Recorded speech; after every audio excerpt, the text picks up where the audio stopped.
Okay, जय हिंद दोस्तों। तो मेरा नाम है अंकित सिन्हा और इस वीडियो में हम कर्नाटक पीएससी के पॉलिटी के क्वेश्चंस की बात करेंगे। हिस्ट्री के क्वेश्चंस को हमने कवर किया, बहुत ही शानदार सवाल थे, तो मैंने सोचा क्यों ना पॉलिटी के क्वेश्चंस को भी कवर किया जाए। तो वन बाय वन हम डिस्कस करते हैं। पहले आपको वीडियो पॉज करना है और खुद से ट्राई करना है। देखिए, यहाँ पे आपको रॉन्ग स्टेटमेंट बताना है कंट्रोलर एंड ऑडिटर जनरल के रेफरेंस में, और 4 स्टेटमेंट है हमारे पास। पहला ये कह रहे हैं कि जो इनका टर्म होता है 6 ईयर्स का या फिर 65 ईयर्स, जो भी पहले पूरा हो जाए। जैसे मान लीजिए कि अगर इन्होंने 63 की एज में ज्वाइन करा है तो ये 2 साल तक इस पोस्ट पे रहेंगे, then he will take the retirement, right. तो ये हो सकता है, या फिर वो 6 ईयर्स के लिए टर्म, अगर उन्होंने 53 में लेट सपोज इस पद को धारण किया है तो 6 साल के बाद यानी 59 में वो रिटायरमेंट लेंगे। दूसरा स्टेटमेंट ये है कि ये ऑफिस को होल्ड करेंगे till the pleasure of the president since he or she is appointed by the president. Means वो राष्ट्रपति के प्लेजर तक काम करेंगे। मीन्स ये लाइन में अगर हम समझें तो राष्ट्रपति जब चाहे उन्हें हटा सकते हैं, प्रेसिडेंट जब चाहे उन्हें रिमूव कर सकते हैं। तीसरा ये है कि इनकी जो सैलरी और जो कंडीशन होंगी ये स्टैट्यूटरी होंगी। और चौथा ये कि ये ऑडिट और रिपोर्ट करने का काम करेंगे, जितने भी कंसोलिडेटेड फंड के एक्सपेंडिचर हैं, जो भी खर्चे हैं, इन चीज़ों को ऑडिट करने का ये काम करेंगे। और इसके अलावा गवर्नमेंट कंपनीज, कंटिजेंट फंड, इन्हें भी ऑडिट करते हैं। तो देखिए, ये एक इम्पॉर्टेंट टॉपिक है कंट्रोलर ऑडिटर जनरल। इसके ऊपर बहुत सारे सवाल भी आए हैं और ये हमने पढ़ा भी है। हाँ, तो ये हमने समग्र बैच में भी पढ़ा है कंट्रोलर ऑडिटर जनरल के बारे में, मैंने यूट्यूब में भी कई बार पढ़ाया है। आर्टिकल 148 से रिलेटेड है ये। हाँ, ये सारी चीज़ें हमने कवर की है कॉन्स्टिट्यूशनल और नॉन कॉन्स्टिट्यूशनल बॉडीज़ के अंदर।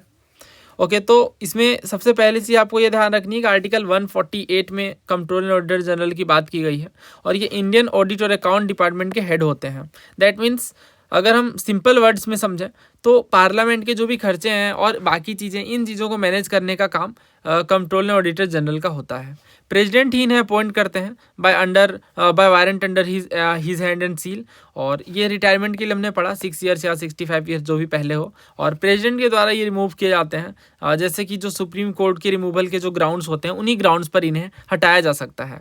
और कोई रीअपॉइंटमेंट या कोई भी जो मिनिस्टर है वो रिप्रेजेंट नहीं करते हैं पार्लियामेंट में। आर्टिकल 149 में ये बताया गया है कि ड्यूटीज़ क्या होंगी कैग की। तो ये कुछ बातें हैं। बहुत सारे सवाल भी हमने कवर किए थे कि किस तरीके से कंट्रोलर ऑडिटर जनरल का काम होता है। तो इसमें जो ये पूछते हैं ना कि he hold office during the pleasure of president, तो ये प्लेजर वर्ड कहीं से भी एसोसिएटेड नहीं है। कंट्रोलर ऑडिटर जनरल के बारे में हम पढ़ते हैं कि ये प्रेसिडेंट अपॉइंट करते हैं by warrant under his head and seal, but pleasure वाली बात नहीं है किसी भी तरीके से। तो ये जो क्वेश्चन है ना कि he or she hold office till the pleasure, ये बात गलत है, ठीक है। बी बिल्कुल रॉन्ग स्टेटमेंट है, बी इज़ इनकरेक्ट। हमसे पूछा गया है करेक्ट और बताइए ऑप्शंस में से, बट ऊपर में ही लिख दिया गया रॉन्ग स्टेटमेंट बताना है। तो कौन सा रॉन्ग है? केवल एक रॉन्ग है ना। जब से ये सिविल सर्विस में पैटर्न आया तो स्टेट पीसीएस ने भी अडॉप्ट कर लिया। तो only one statement is wrong and that statement is statement number B, ठीक है। स्टेटमेंट बी इज इनकरेक्ट, बाकी सब सही है। ये हमने पढ़ा है 6 ईयर्स या 65 ईयर्स। जो सैलरी और जो कंडीशन है ये भी हमने पढ़ा कि ये स्टेट्यूटरी रहेंगे, यानी स्टेट्यूट के द्वारा फॉर्म किए जाएंगे। ऑडिट करने का ये काम करते हैं, ये बात भी बिल्कुल सही है। नेक्स्ट क्वेश्चन देखिए, लोक अदालत के रेफरेंस में ये पूछ रहे हैं। पहला ये कहा जा रहा है कि परमानेंट लोक अदालत जो है वो लोक अदालत एक्ट 2002 में सेटअप किया गया। दूसरा ये कि ये मेनली बेस्ड है अल्टरनेट डिस्प्यूट रेजोल्यूशन मैकेनिज्म पर, जिसमें कंप्रोमाइजेस किए जाते हैं दो पार्टीज़ के बीच कि क्यों ही जाना है कोर्ट में, लोक अदालत के थ्रू हम सेटलमेंट कर लेते हैं। तीसरा ये कि it is having the jurisdiction in respect of any matter relating to an offense even non compoundable offense। देखिए, नॉन कंपाउंडेबल ऑफेंस का मतलब आप पहले समझिए कि ये क्या है, देन इस स्टेटमेंट को बहुत ईजिली आप समझ पाओगे। उसके बाद चौथा में ये कहा गया है कि public utility services are kept outside the purview of Lok Adalat. तो जो पब्लिक यूटिलिटी के सर्विसेज होते हैं वो लोक अदालत की परव्यू से बाहर होते हैं, यानी लोक अदालत के दायरे में नहीं आते हैं। ना वन बाय वन डिस्कस करते हैं, पहले आप इसे ट्राई करिए। ये मैं जूम आउट कर देता हूँ। तो आपको बताना है कि करेक्ट है, यानी कौन कौन से स्टेटमेंट करेक्ट हैं, क्या चारों सही हैं, क्या 3 सही हैं, इस तरीके से आपको बताना है कि या एक भी सही नहीं है। सो उम्मीद है आपने इसे अटेम्प्ट किया होगा। देखिए, कंपाउंडेबल और नॉन कंपाउंडेबल क्या होता है, ये क्रिमिनल ऑफेंस के आधार पर इसे क्लासीफाई किया जाता है। तो कंपाउंडेबल को हम कैसे डिफाइन करते हैं? कंपाउंडेबल ऑफेंस का मतलब है कि जो विक्टिम है या जो कंप्लेन कर रहा है वो एंटर कर सकता है कॉम्प्रोमाइज़ में एक्यूज्ड के साथ, ठीक है। एक्यूज के साथ ये कॉम्प्रोमाइज़ कर सकता है, ठीक है, कॉम्प्रोमाइज़ कर सकता है। इससे क्या होगा, अच्छा कॉम्प्रोमाइज़ करने का मतलब क्या है यहाँ पे सिंपल सा मतलब ये है कि ये जब कॉम्प्रोमाइज़ करेंगे एक्यूज के साथ तो इससे क्या होगा, केस को विदड्रॉ या फिर डिसमिस कर लिया जाएगा, ठीक है, विदड्रॉ या डिसमिस कर लिया जाएगा। बट कुछ केसेस ऐसे होते हैं जिसमें जो विक्टिम है, जिसके साथ अन्याय हुआ है, गलत हुआ है, वो एक्यूज से कॉम्प्रोमाइज़ नहीं कर सकते हैं, क्योंकि वो बड़े लेवल मीन्स आप बोलो वो क्राइम बड़ा होता है, राइट। जैसे कोई माइनर केस है, बहुत ही माइनर ऑफेंस है, जैसे मान लो सिंपल हर्ट हुआ या फिर कोई डिफेमेशन का केस है, तो वो तो कंपाउंडेबल है ना, डिफेमेशन ये कंपाउंडेबल है, राइट, क्योंकि इसमें विक्टिम एक्यूज के साथ कॉम्प्रोमाइज़ कर सकता है। और नॉन कंपाउंडेबल में क्या होगा, ये ज़्यादा सीरियस ऑफेंस होते हैं, ठीक है, और यहाँ पे जो कंप्लेनेंट है यानी जो विक्टिम है वो अक्यूज्ड के साथ कॉम्प्रोमाइज़ नहीं कर सकता है, क्योंकि बिल्कुल सीवियर है। जैसे मान लो सीरियस क्राइम है, कोई मर्डर है या रेप है या इस तरीके की कोई चीज़ें हैं, किडनैपिंग वगैरह है, तो वहाँ पे डेफिनेटली जो विक्टिम है अक्यूज्ड के साथ कॉम्प्रोमाइज़ नहीं करेगा, तो वो कैसा है, नॉन कंपाउंडेबल है। आई होप आपको क्लैरिटी मिली होगी कि कंपाउंडेबल और नॉन कंपाउंडेबल के बीच क्या डिफरेंस है। ओके ना, अब ये क्वेश्चन आपके लिए आसान हो जाता है। हमने पढ़ा है लोक अदालत के बारे में ऑलरेडी। हाँ ये देखिए, लोक अदालत के बारे में हमने बहुत चीज़ें पढ़ी हैं कि स्पीडी मीन्स बहुत तेज़ी से न्याय दिलवाने के लिए, या इकोनॉमिकल जस्टिस मीन्स जो दोनों ही केसेस के लिए अफोर्डेबल हो, ज़्यादा उन चीज़ों के लिए लोक अदालत का हम यूज करते हैं। और लोक अदालत एक अल्टरनेटिव डिस्प्यूट मैकेनिज्म है, यानी जो डायरेक्टली कोर्ट जाकर ट्रेडिशनल तरीके से हम लीगल एड नहीं ले रहे हैं, बल्कि लोक अदालत का सहारा ले रहे हैं। ये एक फोरम है, मंच के जैसा है, जहाँ पे जो केसेस या डिस्प्यूट्स हैं जो कि कोर्ट में काफ़ी ज़्यादा पेंडिंग है और प्री लिटिगेशन स्टेज में, यानी उस पर सुनवाई नहीं हुई है, तो इन्हें हम शांतिपूर्वक तरीके से सुलझा सकते हैं, ठीक है। बहुत सारी चीज़ें हमने डिस्कस की हैं ऑलरेडी। इसके बाद बहुत सारे PYQs हैं कि लोक अदालत किन चीज़ों के लिए लगाई जा सकती हैं, राइट। तो अगर कोई मोबाइल सेलुलर कंपनीज़ हैं, इनके कोई मुद्दे हैं तो उसके लिए, या कोई मोटर एक्सीडेंट केसेस हैं या कोई पेंशन केसेस हैं, इन सभी केसेस में लोक अदालत जो है वो लगाई जा सकती है, बुलाई जा सकती है। लोक अदालत के रेफरेंस में और भी क्वेश्चन है, ठीक है। तो ये सब कुछ हमने डिस्कस किया ऑलरेडी। लोक अदालत के बारे में बहुत सारे सवाल हैं। फिलहाल हम इस क्वेश्चन की बात करते हैं, नहीं तो ये मेन क्वेश्चन रह जाएगा। ओके तो क्या पहला सही या गलत, तो इसमें कह रहे हैं कि जो लोक अदालत है, परमानेंट लोक अदालत, ये सेटअप की गई लोक अदालत 2002 में। तो देखिए ये बात असल में गलत है। जो लोक अदालत है ये सबसे फर्स्ट टाइम कब सेटअप की गई, 1982 में, ठीक है। और जो लीगल सर्विसेज अथॉरिटी है, लीगल सर्विसेज अथॉरिटीज़ एक्ट 1987, इसमें ही परमानेंट लोक अदालत की बात की गई, ठीक है। तो परमानेंट लोक अदालत कैसे एस्टेब्लिश हुआ, लीगल सर्विसेज अथॉरिटीज एक्ट 1987 के थ्रू। तो ये 2002 में नहीं हुआ, ये गलत है। दूसरा ये कह रहे हैं कि अल्टरनेटिव डिस्प्यूट रेजोल्यूशन, हाँ बिल्कुल सही है, अभी हमने पढ़ा। तीसरा ये कि इनमें कुछ मैटर जो है नॉन कंपाउंडेबल ऑफेंसेस के भी शामिल रहते हैं, तो ये बात देखिए गलत है। जो परमानेंट लोक अदालत है ना, ये कंपाउंडेबल ऑफेंसेस के लिए है, ठीक है, कंपाउंडेबल ऑफेंसेस के लिए है परमानेंट लोक अदालत। अब आप रीज़न समझ लो, रीज़न बहुत ईजी है, क्योंकि ऑलरेडी लोक अदालत सेटअप किया जा रहा है। अब इसमें बहुत छोटी मोटी चीज़ें रहेंगी, कहा सुनी है, डिफेमेशन है, छोटे मोटे बहस है, तो इनके लिए जो है वो ये नहीं है, वो सीरियस क्राइम है, तो उसके लिए देखने को मिलेगा। और चौथा ये कह रहे हैं public utility services are actually kept outside the purview of Lok Adalat. देखिए ये बात भी गलत है। पब्लिक यूटिलिटी सर्विसेज का मतलब क्या है, जो जनता से एसोसिएटेड है, तो ये डेफिनेटली लोक अदालत का पार्ट है, और ख़ास तौर से जो पब्लिक यूटिलिटी प्रोवाइडर के डिस्प्यूट्स भी इनमें इन्वॉल्व हैं। तो इसमें अब कौन सा सही हमसे पूछ रहे हैं, तो करेक्ट आपको बताना है। तो इसमें करेक्ट बस एक ही है, which is statement number B, ठीक है। तो ऑप्शन डी यहाँ पे सही है, only one statement is correct, which is statement number B. Okay next question देखिए। तो यूनियन टेरिटरीज़ के रेफरेंस से आपसे पूछा जा रहा है। पहला कह रहे हैं पार्ट 7 जो है यूनियन टेरिटरीज से डील करता है। दूसरा जो एडमिनिस्ट्रेटर होते हैं यूनियन टेरिटरी के, प्रेसिडेंट के एजेंट होते हैं। तीसरा अंडमान एंड निकोबार आइलैंड जो है मद्रास हाई कोर्ट के अंतर्गत आता है। चौथा ये कि पंजाब के गवर्नर जो है वो चंडीगढ़ के एडमिनिस्ट्रेटर के रूप में एक्ट करते हैं। तो अगर हम इस क्वेश्चन में देखें तो इस तरीके के क्वेश्चन बहुत पूछे जाते हैं। ये पार्ट बेस्ड जो क्वेश्चन है, या 1 से 22 पार्ट आपको याद होने चाहिए। और इसमें जो पार्ट 7 है वो गलत है, क्योंकि पार्ट 8 में यूनियन टेरिटरीज की बात की गई है, ठीक है। दूसरा ये कह रहे हैं कि जो एडमिनिस्ट्रेटर होते हैं वो एजेंट होते हैं। हाँ ये बात बिल्कुल सही है, जो यूनियन टेरिटरी के एडमिनिस्ट्रेटर होते हैं वो एजेंट ही होते हैं प्रेसिडेंट के। और इसका रीज़न भी ये है कि जब प्रेसिडेंट अपॉइंट करते हैं जब प्रेसिडेंट जो है वो अपॉइंट करते हैं एडमिनिस्ट्रेटर को, दैट मीन्स वो उनके बिहाफ में काम कर रहे हैं, राइट। तो इस तरीके से जो बी है वो बिल्कुल करेक्ट है। तीसरा ये कह रहे हैं अंडमान एंड निकोबार जो है वो मद्रास, ये गलत है। अंडमान एंड निकोबार जो है कलकत्ता हाई कोर्ट के अंतर्गत आता है, तो तीसरा जो है गलत है। चौथा ये कह रहे हैं जो गवर्नर है जो पंजाब के, वो एडमिनिस्ट्रेटर के रूप में एक्ट करते हैं। देखिए जो पंजाब के गवर्नर हैं ये एडमिनिस्ट्रेटर के रूप में एक्ट करते हैं, ये बात बिल्कुल सही है, क्योंकि पंजाब के केस में जो गवर्नर है वही चंडीगढ़ यूनियन टेरिटरी के भी एडमिनिस्ट्रेटर हैं, ठीक है। तो इसमें 2 सही हैं, 2 गलत है, और ये इजी क्वेश्चन है बिकॉज इस तरीके के क्वेश्चन हर बुक में कवर्ड है इंक्लूडिंग लक्ष्मीकांत। नाउ नेक्स्ट देखिए, तो ये पूछ रहे सुप्रीम कोर्ट के किस जजमेंट में ट्रांसजेंडर को थर्ड कम्युनिटी के रूप में डिक्लेयर किया गया और ऑर्डर्ड किया गया जॉब एप्लीकेशन जिनसे थर्ड जेंडर का एक सेपरेट कॉलम बनाया जा सके। तो इस तरीके के जजमेंट बेस्ड क्वेश्चन बहुत पूछे जाते हैं। इसका सही आंसर है NALSA versus union of India case.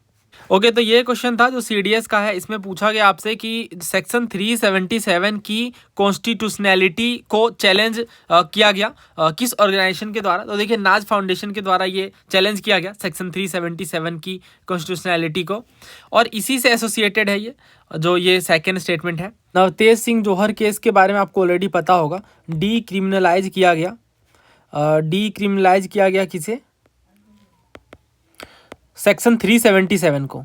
और क्यों, क्योंकि सेम सेक्स रिलेशन जो था वो क्रिमिनलाइज था, बट उसे डीक्रिमिनलाइज कर दिया गया सेक्शन 377 में between consenting adults. Okay, after consent जो है सेम सेक्स रिलेशन को डीक्रिमिनलाइज कर दिया गया। उसके बाद जो LGBT इंडिविजुअल्स हैं वो लीगली अलाउड है for consensual intercourse, right. Recently CDS में ही ये पूछा गया है, who among the following filed the writ petition that led to the famous verdict of the Supreme Court of India recognizing the right to privacy। ठीक है, तो right to privacy से associated है कि राइट टू प्राइवेसी जो है, यानी हमारी जो प्राइवेसी है, चाहे वो किसी भी तरह की प्राइवेसी हो, ये एक फंडामेंटल राइट है। ये जस्टिस केएस पुट्टास्वामी जजमेंट में निकल कर आया है। So answer is option C. और ये सारे ही क्वेश्चन जो है वो आपस में रिलेटेड, आप देख सकते हो PYQs किस तरीके से रिपीट करते हैं। Okay, next question 86th amendment act 2002 के बारे में पूछा जा रहा है। करेक्ट स्टेटमेंट आपको बताना है। पहला ये कह रहे हैं कि चिल्ड्रन को एक फंडामेंटल राइट प्रोवाइड की गई इसमें फ्री एंड कंपलसरी एजुकेशन के लिए। दूसरा ये कि आर्टिकल 21A जो है ये इंट्रोड्यूस किया गया इस एक्ट में। तीसरा ये कि आर्टिकल 45 का सब्स्टिट्यूशन देखने को मिला। चौथा ये कि आर्टिकल 51A में एक न्यू क्लॉज J जो है वो ऐड किया गया इस एक्ट में। करेक्ट आपको बताना है। तो देखिए इस तरीके के क्वेश्चन पहले भी पूछा गया है जिसमें अमेंडमेंट के बेस पे क्वेश्चन फ्रेम किया जाता है। आर्टिकल 51A जो है ये ऐड किया गया 42nd कॉन्स्टिट्यूशनल अमेंडमेंट में 1976 में। और इसमें क्या था आपको ऑलरेडी पता है, 51A जो आर्टिकल है ना, ये फंडामेंटल ड्यूटीज से डील करता है। ठीक है, 10 फंडामेंटल ड्यूटी जो है वो ऐड किए गए थे। बाद में जो 11th नंबर का फंडामेंटल ड्यूटी है वो 86th अमेंडमेंट में ऐड किया गया था। ठीक है, 86th अमेंडमेंट में ऐड किया गया था। तो इस तरीके से आप यहाँ पे लॉजिक भी अप्लाई कर सकते हो कि अगर A से लेकर J तक जाएंगे, क्योंकि 10th अल्फ़ाबेट तो J होता है। ठीक है, तो 11th फंडामेंटल ड्यूटी जो है वो K होगा, राइट। बट यहाँ देखिए इन्होंने क्या कहा है कि 11th फंडामेंटल ड्यूटी के बारे में, तो इस तरीके से आप इसे एलिमिनेट कर सकते हो। इसलिए एलिमिनेट कर सकते हो कि ये 86th अमेंडमेंट है, दैट मीन्स ये 11th फंडामेंटल ड्यूटी है, और 11th का जो अल्फ़ाबेट नंबर है वो K होता है, ना कि J। तो ये तो गया। उसके बाद अब हम पढ़ते हैं 1 बाय 1। देखिए क्या कह रहे हैं चिल्ड्रन को फंडामेंटल राइट के बारे में कि चिल्ड्रन को फ्री और कंपलसरी एजुकेशन दी जाएगी। बिल्कुल सही है, हमने कई बार ये पढ़ा है। 86th अमेंडमेंट में सबसे पहले यही बात पढ़ी जाती है। तो डी को पहले एलिमिनेट करेंगे और अब हमें बस सी स्टेटमेंट को चेक करना है, सी सही है या नहीं। It provides the substitution of article 45A। देखिए 45A की कोई बात नहीं है। 86 अमेंडमेंट जो है उसमें 3 की चेंजेस मेजरली किए गए थे। 86th अमेंडमेंट में मेजरली 3 की चेंजेस किए गए थे। पहला चेंज था आर्टिकल 21A। आर्टिकल 21A में क्या है कि एक न्यू आर्टिकल ऐड किया गया जिसमें यह कहा गया कि 6 से 14 ईयर्स के जो बच्चे हैं उन्हें फ्री और कंपलसरी एजुकेशन दी जाए, राइट। फ्री और कंपलसरी एजुकेशन जो है वो दी जाए। दूसरा की चेंज ये था कि आर्टिकल 45 जो है जो DPSP से एसोसिएटेड है, उसमें भी एजुकेशन को 6 साल तक के बच्चे के लिए जो है वो एक DPSP के रूप में एजुकेशन को बढ़ावा दिया गया, राइट, फॉर 6 ईयर्स। उसके बाद तीसरा ये की चेंज है आर्टिकल 51A। 51A में एक न्यू क्लोज ऐड किया गया विच इज क्लोज नंबर के फंडामेंटल ड्यूटीज में, जिसमें ये कहा गया है 6 से 14 ईयर्स को, वही बात है जो अभी हमने पढ़ी, राइट। तो ये भी गलत है, सी भी गलत है क्योंकि 45A की बात नहीं है, 45 की बात है, तो सी भी गया और हमारे पास बस एक ही आंसर बचता है option C which is statement number A and B only. These both statements are correct, rest are wrong. Okay ना नेक्स्ट क्वेश्चन। तो ये फैक्चुअल क्वेश्चन है और इस तरीके के क्वेश्चन बहुत पूछे जाते थे पहले।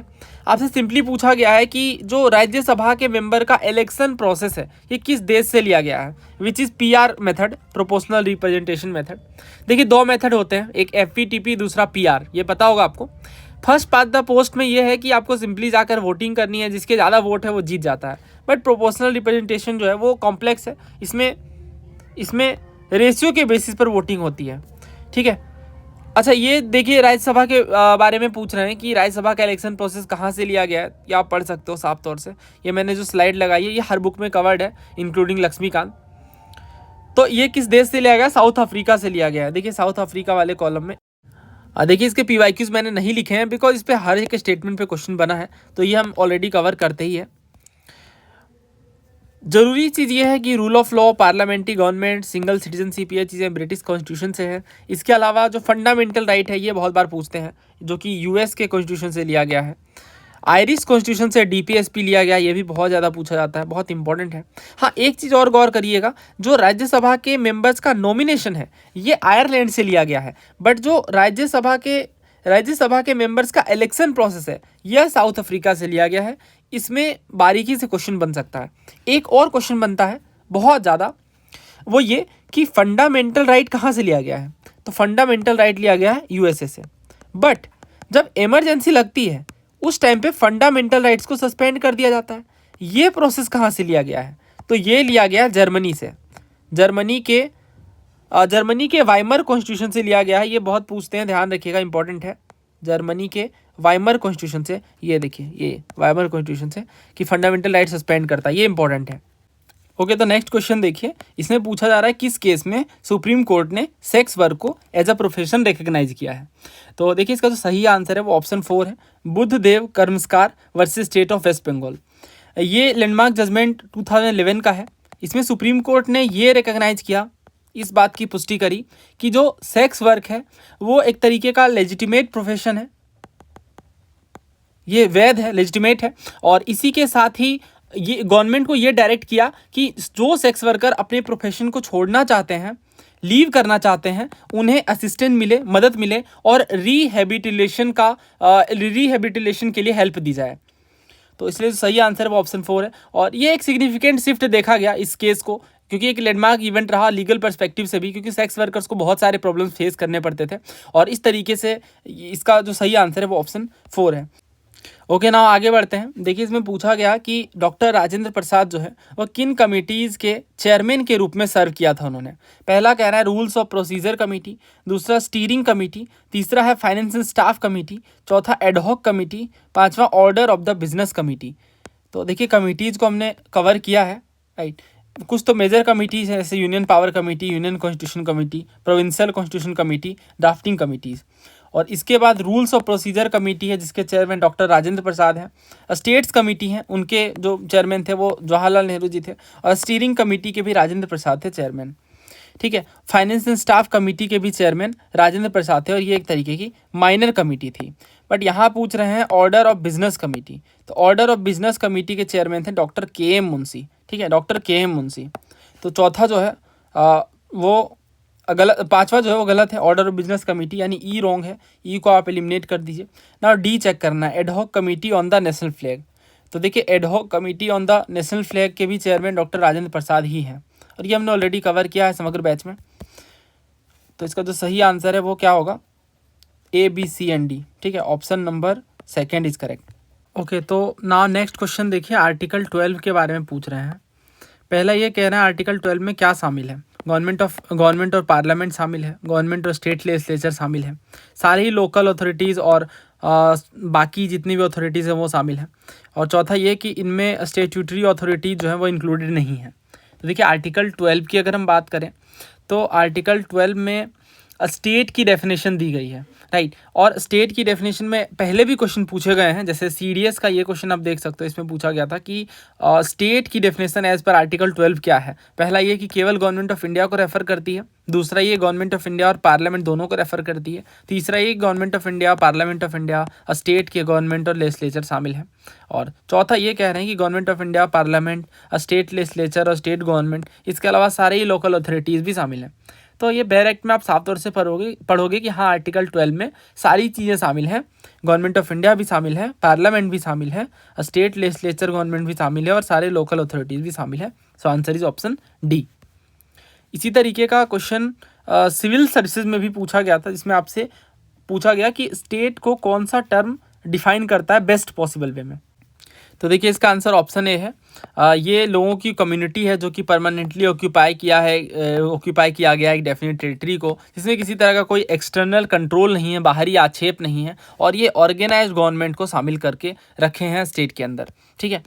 तो यहाँ इन्होंने पूछा आर्टिकल 12 के अकॉर्डिंग कि कौन कौन सी बातें सही है, तो ये बिल्कुल सही है। गवर्नमेंट ऑफ इंडिया और पार्लियामेंट ऑफ इंडिया इंक्लूडेड है, स्टेट लेजिस्लेचर और गवर्नमेंट भी इंक्लूडेड है। अब यहाँ इन्होंने कहा आउटसाइड द टेरिटरी, ये बात गलत है। जितने भी लोकल अथॉरिटीज़ हैं वो इनसाइड द टेरिटरी होना चाहिए, जैसे कि आप यहाँ भी पढ़ सकते हो, ऑल लोकल और other authorities with in the territory of India, ठीक है। तो इसलिए सी गलत है। और इसमें कह रहे हैं कि स्टैट्यूटरी अथॉरिटीज़ इंक्लूडेड नहीं है, बात गलत है। सारी तरीके के अथॉरिटीज़ इंक्लूडेड होते हैं, ठीक है। यहाँ पे इन्होंने लिखा है देखिए अदर अथॉरिटीज़, तो डी जो है वो गलत है और सी भी गलत है। That means answer is option number 3 नहीं, that is answer is option number 1 A and B, ठीक है। ए और बी सही है, सी और डी जो है वो गलत है। नेक्स्ट देखिए, who was the first women in India to become a cabinet minister in the Indian subcontinent, also one of the heroes remembered during 75 years of independence. देखिए फर्स्ट वीमेन भारत में जो एक कैबिनेट मिनिस्टर बनती हैं भारतीय सब continent में, तो इसमें जो सही आंसर है वो ऑप्शन ए है, मेविस डुन लिंगडो। मेघालय के स्पीकर ने, बेसिकली ये न्यूज़ में था 2022 में ही हालांकि, बट ये डिफ़िकल्ट क्वेश्चन है, very very difficult. Meghalaya speaker ने ये कहा कि state to honour India's first women cabinet minister Mavis Dunn Lyngdoh. Mavis Dunn Lyngdoh जो है वो उनका कंट्रीब्यूशन था हेल्थ सेक्टर में, और बहुत पहले की बात है ये, इंडिया के इंडिपेंडेंस से भी पहले की बात है। मैं आपको बता देता हूँ एग्जैक्ट ये कब की बात है, क्योंकि इंडिपेंडेंस के बाद अगर पूछते तो डेफिनेटली हम राजकुमारी अमृत कौर के साथ जाते हैं। अच्छा ये थोड़ा टाइपिंग एरर है आई थिंक पेपर में। राजकुमारी अमृत कौर जो कि फर्स्ट वीमेन मिनिस्टर रही, हेल्थ मिनिस्टर थी हैं, right, but after independence. But यहाँ जो हमसे पूछा जा रहा है वो बिफोर इंडिपेंडेंस की बात की जा रही है। तो मेविस डॉन लिंगडो जो है ये कैबिनेट मिनिस्टर बनती हैं असम में, असम की एक कैबिनेट मिनिस्टर होती हैं 1939 में, ठीक है। और ये फर्स्ट फीमेल है जिन्होंने कैबिनेट मिनिस्टरियल के पद को धारण किया, और ये 8 साल पहले ही हो गया। सरोजनी नायडू, जैसा कि आपको पता होगा, कि फर्स्ट वीमेन चीफ मिनिस्टर बनती हैं, राइट। और कैबिनेट मिनिस्टर में मैंने आपको बता दिया हेल्थ मिनिस्टर बनती हैं राजकुमारी अमृत कौर। अभी पेपर के लिए हमारी ऑनगोइंग बैचेस भी है, तो ये आप डिटेल्स पढ़ सकते हो। ये हमारी जो क्लासेज है वो वेबसाइट और एप्लीकेशन पे चलती हैं। कुछ कोर्सेज हमारे वेबसाइट पे लाइव हैं, बट जो हमारी जो मेजर कोर्स है, जो वन स्टॉप सॉल्यूशन समग्र बैच, ये लाइव नहीं है, ये प्राइवेट बैच है। इसके लिए आपको व्हाट्सएप करना है इस नंबर पर, कंप्लीट डिटेल्स आपको प्रोवाइड कर दी जाएंगी। धन्यवाद, जय हिंद।